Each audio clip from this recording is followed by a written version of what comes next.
Hello, fellow fragrance lovers, and welcome back to my channel. I am extremely excited because I have something so super new for you, and you know how I love to bring new things to you, right? Like that's my favorite thing ever is like jumping on here and telling you about things, first, or maybe not the first person to tell you these things, right? But one of the first people to tell you. So what I'm talking about is this brand new Kayali Lovefest Burning Cherry, which escaped my radar somehow.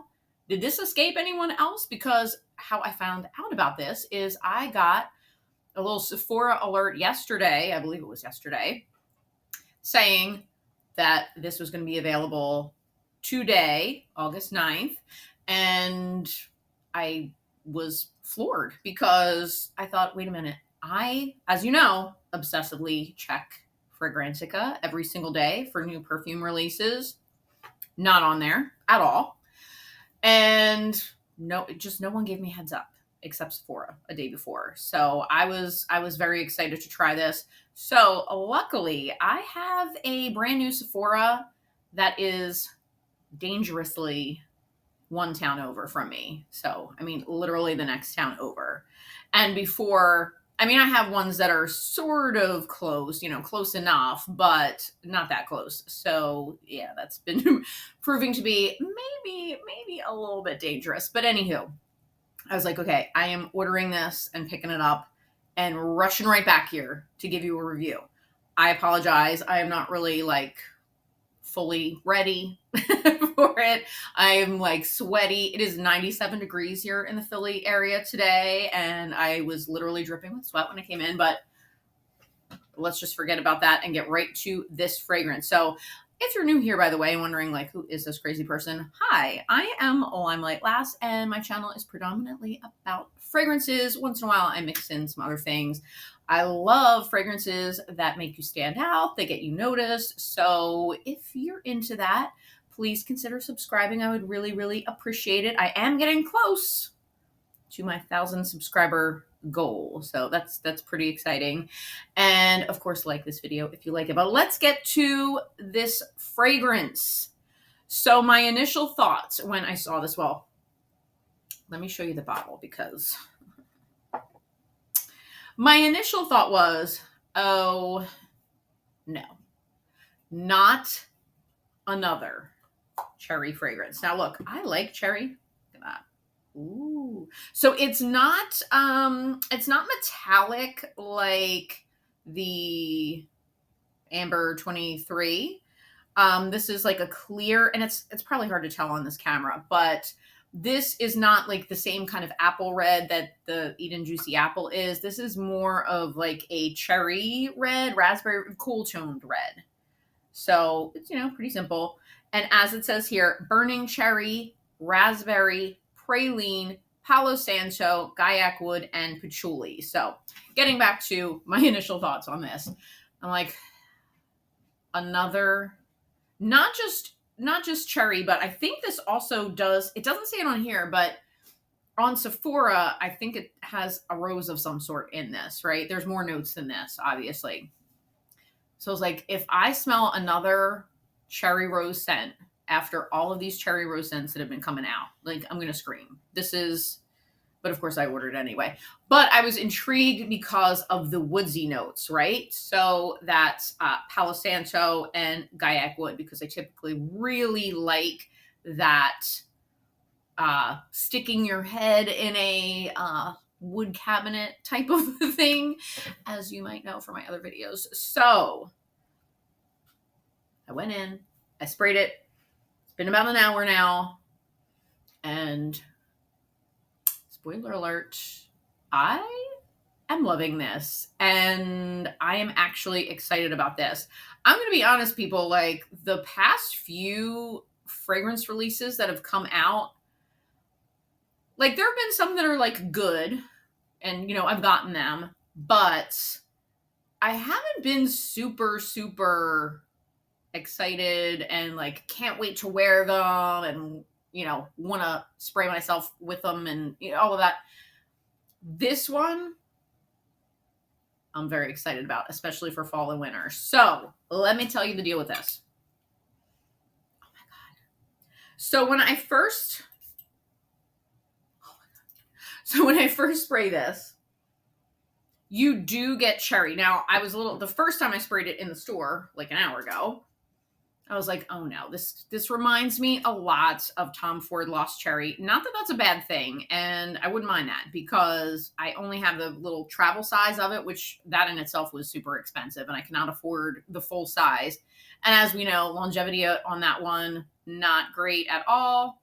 So you initially do get this burst of cherry, but it's definitely like a black cherry. It is not the same kind of cherry that has been in all of these releases lately. It's not a synthetic like cherry candy, cherry cough syrup, all those things that people complain about with these cherry fragrances. It is not like that. This is a very deep, sensual, it is so good. It also does remind me of Invite Only Amber 23 in some ways, because I believe it's not like a prominent note, but I believe there's cherry in that one. But, it has that very sensual, woody, depth to it.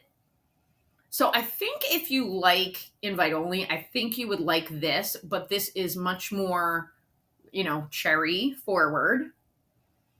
But here is the thing that sets this apart from all of these cherry fragrances, at least that I've smelled lately, right? This is, first off, not juvenile at all. I hate categorizing fragrances by, age groups and things like that. However, there are definitely fragrances where you would say, okay, I find this to be more for like a teen, or, someone just getting into fragrance, or, someone maybe in their early 20s. And then there's, I hate the old lady, but we'll say mature. The more mature fragrances are a little bit stronger, maybe even a little more unisex, right? That you wouldn't associate with like a younger person.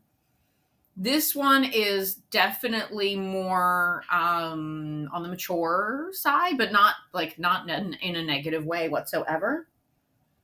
I'm not saying like a teen or, 20s person couldn't wear it, but it's definitely not like a super, like it's sweet, but these other woody elements are really grounding it and making it so much more complex and more interesting.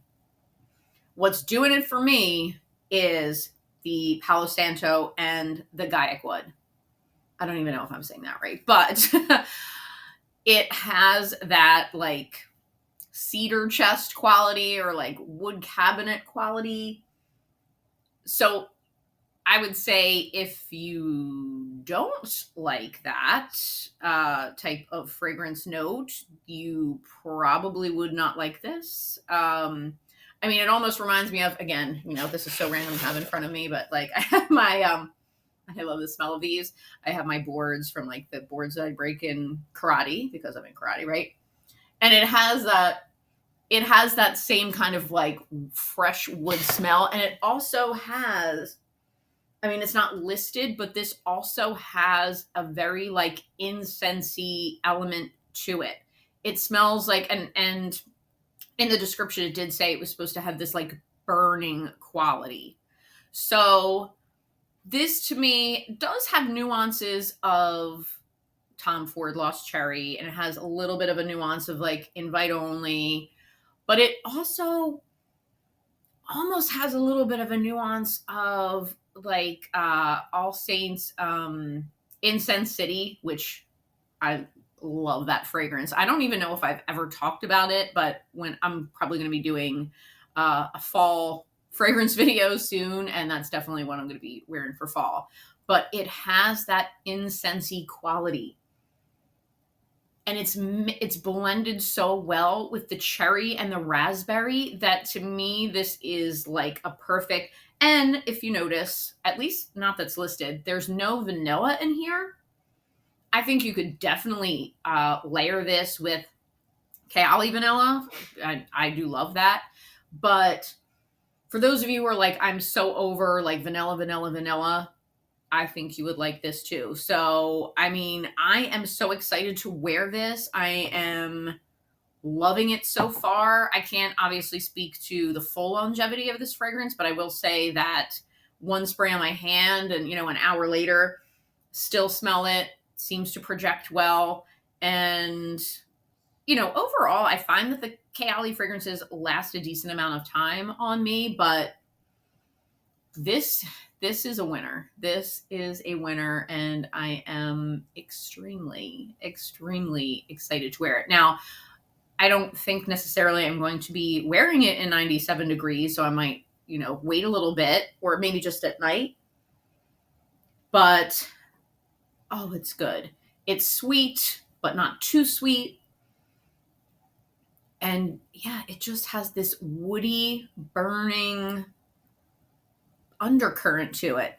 The other thing about this, I could totally see this as unisex. If you're a guy, because again, I hate categorizing fragrances by gender and everything, but I would say if you're a guy and you're really into fragrances and you like a little bit of a fruity sweetness to your fragrances, then I think you can pull this off. So overall, I mean, obviously I'm giving this the Limelight Lass 2 thumbs up, and I'm just thrilled. I'm finally excited about a new perfume release. Like, very excited. And I'll probably be doing a video soon about like some other new releases that haven't quite blown my socks off, especially that new Gucci Flora, the Jasmine one that just came out. I was so excited for that. Love that green bottle with the flowers and everything. It was very disappointing. So let me know if you want to hear about that one. I try not to be negative, but I also want to keep you in the loop. So anyway, that is it for my review. I definitely recommend this fragrance, Lovefest Burning Cherry 48, by the way. It's beautiful. It is absolutely beautiful. So let me know in the comments, like, were you taken by surprise like I was? Did you know that this was coming out? Do you want to try it? Have you tried it? Let me know. And of course, again, thank you so much to everyone who's been supporting me. And thank you to those of you who already subscribed. If you haven't already, though, I would really appreciate it if you did. And I'll see you in my next video. Bye.